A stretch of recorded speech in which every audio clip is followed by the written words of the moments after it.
Assalamualaikum warahmatullahi wabarakatuh. Di sini saya akan menjelaskan poin-poin mengenai peluang dan tantangan implementasi transisi energi di Indonesia pasca KTT G20 di Bali menjelang tahun 2025. Sebelum menjelaskan poin-poin yang akan disampaikan, perkenalkan diri, saya Ade Risyanto dan rekan saya Kang Ibrahim ya Kang. Ya. Akan menjelaskan poin-poinnya. Oke, dilanjutkan saja kepada poin-poin yang akan kami bawakan, yang akan kami bahas mengenai peluang dan tantangan implementasi transisi energi di Indonesia. Oke Kang, dipersilahkan. Bagaimana mahasiswa menangkap peluang dan tantangan implementasi transisi energi di Indonesia pasca KTT G20 di Bali? Tantangan dan peluang yaitu menjembatani antara negara kaya dan negara berkembang, terutama dalam rangka menjawab tantangan pemulihan ekonomi sebagai dampak COVID-19, masalah geopolitik, perubahan iklim, dan digital teknologi. Yang kedua, bagaimana dukungan sektor swasta dalam mengimplementasikan transisi energi di Indonesia, menyatukan dan menimbangkan berbagai latar belakang, negara, kepentingan, serta masalah krusial yang dihadapi, menguji kepemimpinan Indonesia dalam KTT G20 dengan puncak kegiatan pada tanggal 15 dan 16 November 2022 di Bali.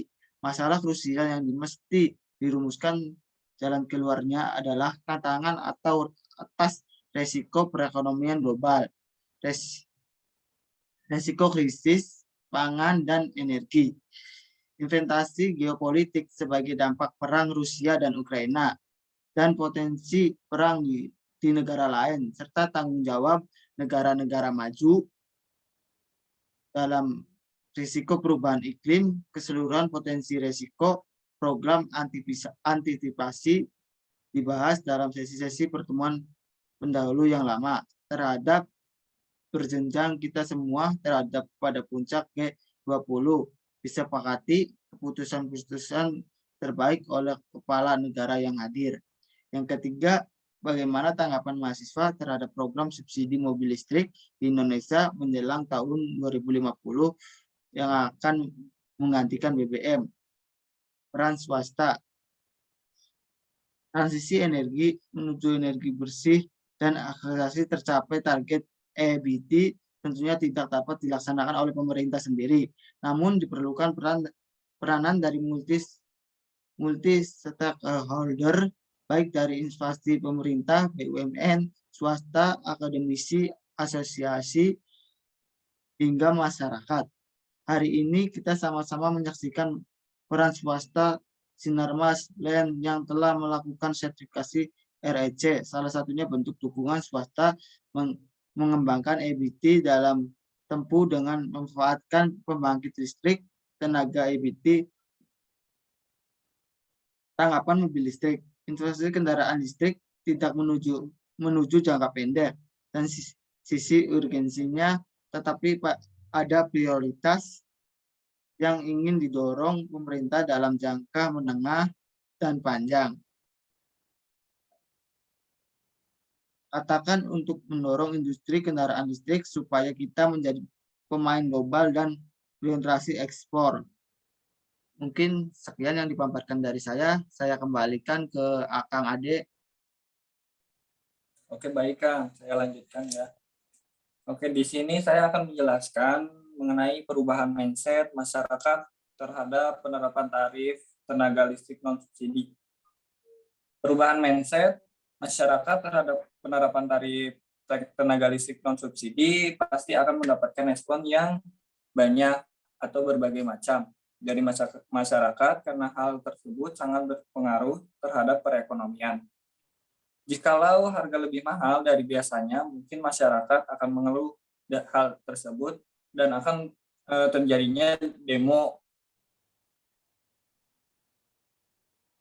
penurunan harga listrik, salah satu bentuk kekecewaan masyarakat.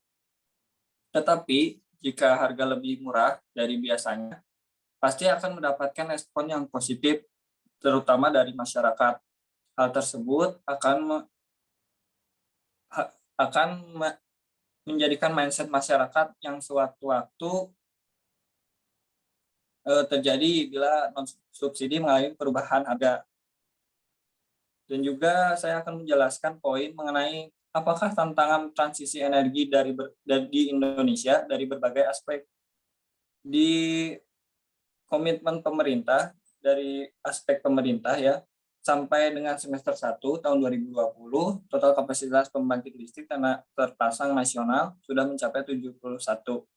Pembangkit listrik berbahan bakar batu bara masih mendominasi suplai energi listrik di Indonesia, sedangkan pembangkit listrik EBT mengambil porsi 14,69% dari total kapasitas pembangkit listrik yang terpasang di Indonesia.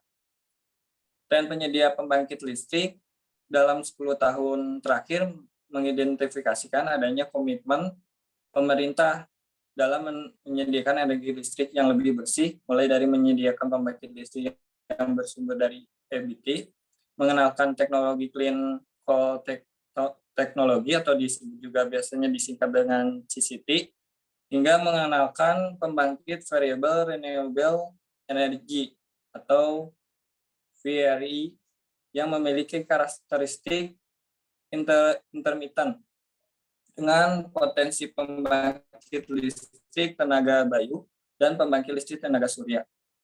Pengembangan pembangkit berbasis EBT di Indonesia memiliki beberapa tantangan, antaranya adalah potensi EBT yang cukup besar namun lokasinya yang tersebar, sosialisasi dan edukasi yang sistematik dan berkesinambungan diperlukan untuk meminimalisasi resistensi masyarakat terhadap proyek pembangkit listrik berbasis EBT.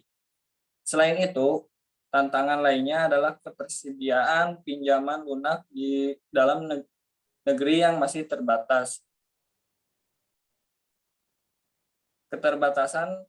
Ketersediaan infrastruktur pendukung khususnya di wilayah Indonesia Timur tergantung pada teknologi perangkat EBT dari luar negeri yang masih tinggi, serta tidak semua pembangkit listrik EBT dapat terintegrasi dan terkoneksi dengan sistem ketenagalistrikan setempat, terutama untuk pembangkit listrik yang memiliki karakteristik intermittent. Ada dari aspek masyarakat, perubahan mindset masyarakat. Selama ini mindset masyarakat beranggapan bahwa harus pakai energi termurah yang dapat dibayar. Oleh karena itu, pemerintah harus mengubah mindset SDM dalam pemanfaatan energi. Rencana sisi energi dan bauran energi tidak akan berjalan mulus tanpa melakukan perubahan mindset secara luas dan para pelaku utama dalam industri atau sektor energi.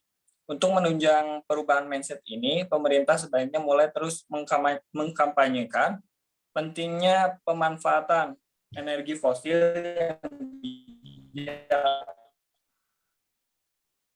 serta pemanfaatan energi baru dan terbarukan secara berimbang dan juga agresif masyarakat dan pelaku industri. Pelaku industri energi diberikan keyakinan bahwa pemanfaatan energi berdasarkan rencana bauran energi yang ada akan tetap menghasilkan value atau nilai yang diharapkan sebagaimana yang telah mereka nikmati selama ini. Dari aspek swasta, dari dukungan sektor swasta meminta pemerintah memberikan penggerak dan dukungan regulasi yang kuat untuk melakukan langkah dekarbonisasi itu sendiri, misalnya melalui membeli listrik yang rendah karbon tanpa perlu menunggu terwujudnya jaringan listrik nasional. Berkesan dari kami mengenai peluang dan tantangan implementasi transisi energi di Indonesia pasca KTT G20 di Bali menjelang tahun 2050. Sekian dari kami. Mohon maaf apabila ada kesalahan kata atau pengucapan kalimat. Wabillahi taufiq wal hidayah. Wassalamualaikum warahmatullahi wabarakatuh. Terima kasih.